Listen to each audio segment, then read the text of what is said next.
Welcome to yet another episode of Candid Conversations. Here we talk about the vulnerabilities behind success. We invite guests who have made their marks in their different industries to come and share with us the not so pleasant parts of their journey. And today we have someone who has worked with over 15 multinationals and top institutions all over the world. I am talking about the beautiful Mrs. Oluwatoyin Seth Ogungbemi. Hello, ma'am. Hi. How are you doing today? I'm fine, thank you. So, Mrs. Oluwatoyin is here to share the behind the scenes of her journey, the parts that we may not see out there.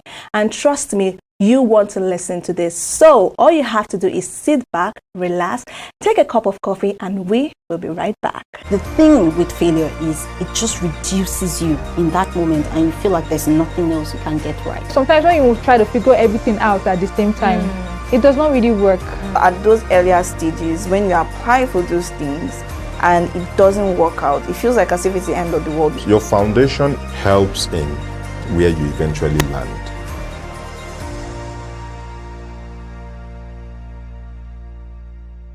Welcome back. This is Candid Conversations and I'm your host, Blessing OKEBE. Today we have Mrs. Oluwatoyin and she will be sharing the vulnerabilities, the doubts, the fears behind the success we see today. And there's this question I love asking first, and that is, what has life taught you lately? If I were to answer that precisely and candidly, I'd say I'd say that life has taught me to pause and be present. You see, the more people pass, we meet people and then they are no more. I'm now so mindful of taking each moment of my life in. I'm making memories. I'm taking more pictures than I used to take. I'm being intentional about being present with those I love, with the things I love to do, and with the people I love to do them with. So yeah, being intentional about being present is what life has taught me. Being present, being intentional. Because you only show up today, right? Yeah, true, amazing. And, from your profile, you've worked with over 15 top institutions and multinationals from all across the world. Yeah. And I know, yes, people would look at you and be like, oh my God, I want to be like her. But I want you to take us back to memory lane, right? How was it when you first started? What were some of the struggles, the fears, the doubts? Please tell us all about it. Do you have a day? Is what I'll ask. I have all day today. But yeah, I think that if I were to summarize that journey, it would be that I was clueless at first, totally clueless. Graduated from university, from BSc Sociology, and I had never heard of human resources. So to think I'm a human resource person who never heard when I left school, so you can imagine the journey, right? And I just fiddled with everything and anything that came around at the time. But I had very quickly seen that I'm a stickler for excellence, for processes, for structure, for process flows. So it was with time and with exposure that senior friends started to tell me, and eventually my husband was one of those voices who kept reiterating that you seem to do this flawlessly. You seem to have a thing for managing people. You seem to have a thing for managing processes, even without a title. So why don't you explore human resources? And then I took that on, understood it, started to study it, and that led me on the journey to where I am today. So when I hear 15 organizations, it sounds very bogus, even to me, right? Multinationals and top institutions. Yeah, it sounds bogus, but the journey always starts first with you, sometimes not even being sure, but making sure to keep learning everywhere you are. Then you hit a point of clarity, and clarity can come from your community, can come from coaches, it can come from a social media post. But when you hit that point, do something with it. It's your aha moment, and then you build up from there. Amazing. Can you take us through more about the struggles, especially what were the doubts like? I'm sure you had fears. I'm sure you had challenges. What were those lowest moments of your life when you started this? Not just in your career, but in any generally, yeah. I think I've hit many lows and time won't permit us to go through it, but I'll be as practical as possible. I think one of those was when I didn't know what to become. It was a low because it's easy when there is a path. You study medicine, you become a doctor. You study law, you become a lawyer. So the path is defined. But when the path is not defined, you study sociology, what do I become? I didn't say examples of sociologists in Nigeria. So it was the beginning of the journey of nothing at first. Like, what do I become? Do I just go work anywhere, make money? Is that what life is about? And I have always loved meaning to what I do, meaning and impact. So when work felt like you just show up, tick the box, go back home, show up, it felt like a low. Another major low was being out of work. And it's important to state that, because sometimes people see your LinkedIn profile and they just see glamour, glamour, glamour. Yeah. And they see all these years and all these super things you've done. And they don't know there were moments you cried. There were moments I was talking people into getting jobs. I have career chats with people. I cancel them. They hit the job. Oh, Toyin, I got it. Thank you. And we celebrate. And I go back to my no job situation. And how did I get there? I left a job to explore being a consultant, and I didn't expect that it was going to be that hard and it was going to require time. And then there was a young family I was building, and my husband had setbacks in his own job. So yes, boy, did I cry? Yes. Did I ask God many questions? Yes. Did I sometimes feel like maybe my life, this is just it, there isn't more to it? But I like that, and I would like to point this out before I wrap this up, right? So there was an opportunity in my church at the time, and I'll share why I'm sharing this. And it was for a college where they were going to prepare people, disadvantaged children, for JAMB. And they were going to offer them JAMB scholarships, right? They'll pay and they'll ensure that they go through tutelage so they have excellent results and they can place them in choice schools in Nigeria. I thought it was awesome. I knew it wasn't going to be a paid job, but I was out of job. I was down and out, but I had this desire to see something come alive in people. And that started that journey. It was 3 months. It was rigorous. I hired the teachers. I managed the college and I picked skills there. And it's funny because my first role, that was really a big deal. That was what I was able to present at the interview as a project that I managed. So imagine I didn't take that chance. I wasn't paid for a day for it because it was a volunteer role in my church. Yeah. But to be able to do that and to be able to see the children and have a success record that I could speak for, it became an example that will now be used time and time again in interviews that landed me roles, or at least admiration. Oh, you did that. Awesome. So sometimes those unpaid jobs matter as well in your low moments. Amazing. So those moments of, the fact that you were helping people get jobs, but you were not, like, I wonder how that has been for you. And you've talked about the sacrifices you've had to make, right? And I want us to focus on that a bit more, right? Because like I said before, when people see success and aspire to be like, sometimes they fail to ask themselves, am I able to make the sacrifices this person has made to get to where they are today? So what are the sacrifices that you had to make for your career, for your life, for your personal life, whatever area, for your marriage? What are those sacrifices you've had to make? It's a lot, and it's little bits, right? So I would say for a young mother, for instance, I was young, I had gotten married. The first big sacrifice I made was staying on a job that I knew I was supposed to walk away from. But I needed the stability because that was my first child, right? And I had brought this child into the world, and I wanted to make sure that there was some stability. They were able to allow me have an unpaid leave, an extra month with my baby. And it mattered to me that I bonded with her.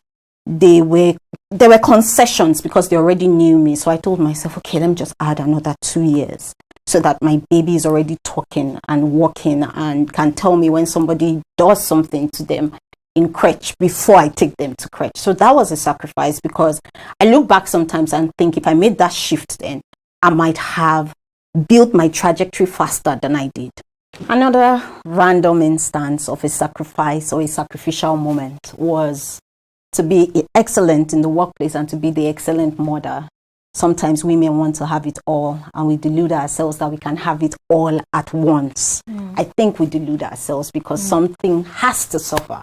So I remember those days driving back home, and it's 2 a.m., it's 1 a.m., and my husband is freaking out, and my children have slept. They couldn't even gist me how school went. I was having my MBA classes at weekends with a rigorous job. So I didn't have weekends, and that meant also missing moments with family, missing open days where I didn't exactly feel like parent of the year many times, right? So you see your children and they look look you in the face sometimes and ask you, Mommy, why do you work so much? Why can't you just be with us? Why can't you just attend this meeting or that meeting like other parents? And sometimes you can't explain precisely why, but you know at the end of the day it will make sense. So there are sacrifices like that, and they can hurt, and they can leave you feeling guilty. You're dropping a child in Lagos in school at about 6 a.m. because you need to hit the road to the island because you live on the mainland and get to work before it. So those are crazy moments. They were still babies at the time. Amazing. So I hear you say that women can actually have it all, but just not at once. Yes, I think so. And it takes a village, if I were to add anything, because I had an awesome family, and not just blood, people who stepped in, who looked after the child, looked after different things, did the cooking when I had to be away. So yes, we can have it all, but sometimes we need to prioritize one thing per time in each phase of our lives or career. So much lessons and so much more to come. Let's just take a short break and we will be right back. In a world where challenges persist, we seek solutions for a sustainable tomorrow. The United Nations Sustainable Development Goals, SDGs, guides our path towards climate action to social justice as we build resilient communities. From embracing circular economies, to reducing carbon footprint, to promoting eco-innovation, to empowering marginalized communities and ensuring inclusive governance and human rights. Through integrated approaches, we are fostering transformative change. I am Ife Onyekwere. Join me on the Development Report as we explore the intersection of sustainability on Universal Television Africa towards sustainable development.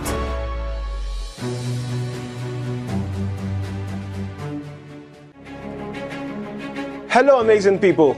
My name is Godfrey, Kelechku Godfrey, and you can call me K. I am a banker with over a decade experience with Nigeria's foremost financial institution, a certified financial educator, a young man with an acumen for business and financial intelligence. Let's just say I am the first financial educator you should have met and the last you'll ever need. I am the host of Money Matters with K on Universal TV Africa, where we discuss your money, my money, and the government's money. Without further much ado, let's get the show on the road. Welcome to Candid Conversations. This is that show that offers unfiltered glimpse into the real stories of some of today's most impactful leaders. In a world that often celebrates the final products of success, Candid Conversations takes you behind the scenes to uncover the personal struggles, doubts, fears, failures that have shaped the leaders we admire today. In each episode, we sit down with people who have made their mark across different industries: media, politics, entertainment, business, entrepreneurship, and beyond. And we have honest, thought-provoking conversations around their personal and professional journeys. The goal of the show is simple. It is to go beyond their accomplishments and accolades and uncover the raw, emotional stories that rarely make the headlines. My name is Blessing OKEBE, your host, and this show is coming to you live from Universal TV Africa. Let's get into these conversations.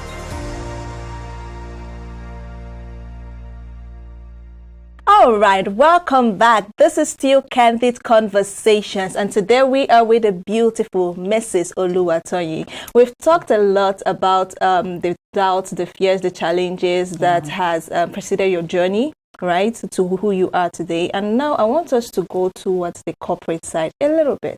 So you've worked with like over 15 multinationals and top institutions as a HR professional all over the world.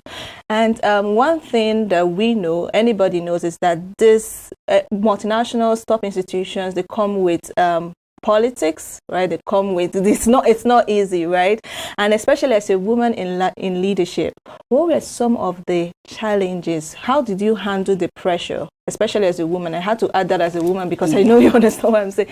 How did you handle that pressure as a woman working with this institution? Yeah, I think one memory comes to mind to respond to you, and I think it's important to clarify that I wasn't necessarily HR manager in different capacities with these organizations, but sometimes I was a consultant to those organizations for different reasons.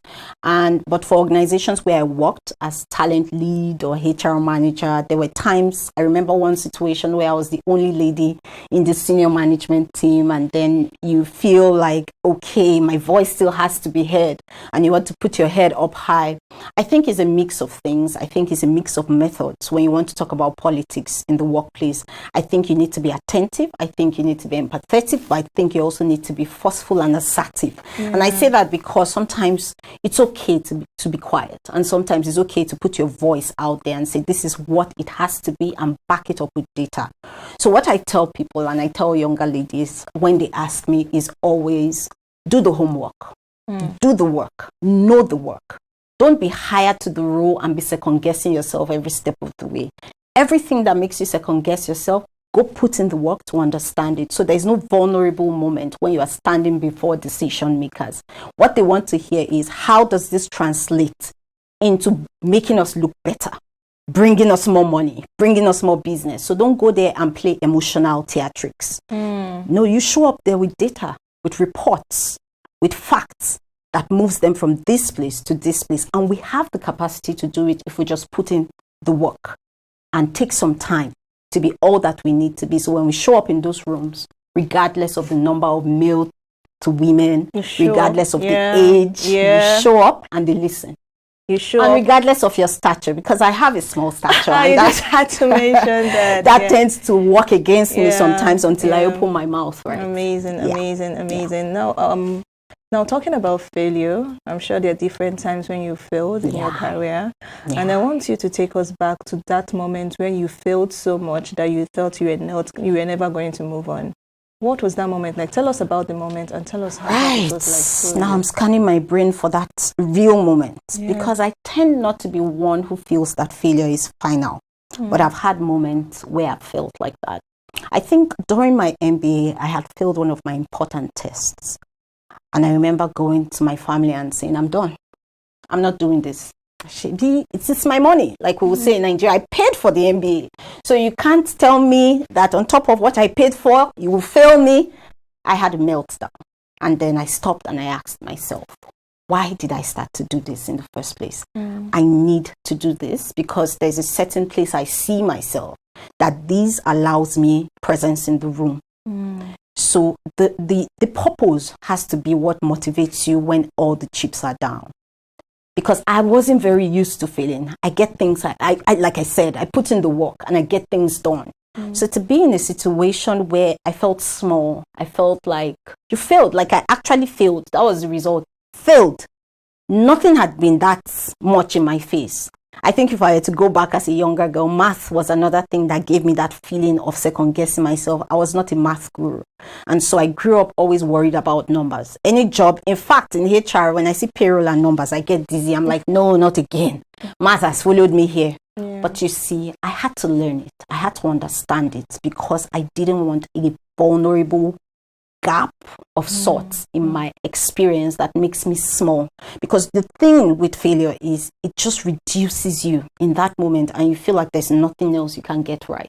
Another major moment of setback in my career was having a fallout with one of my bosses in my journey. And in that moment, I felt like a failure because I wasn't meeting his expectation of the role. And I felt like he wasn't transparent about the role. Because I resumed to do one thing and I felt like I was being stretched to do a million other things. I felt correct in my stance, but I also felt like I failed in a sense because I didn't meet his expectations. And I always love to meet expectations. And this impacted on me. I remember the interviews. That job didn't go great. And I remember we just fell out and it ended there, right? And subsequent interviews around that period, I struggled a bit because I started to second guess myself. But I think what pulled me out of there was a reminder that that was just a setback, but not the end in and of itself. And I was able to bounce back and land roles that helped my trajectory to the day.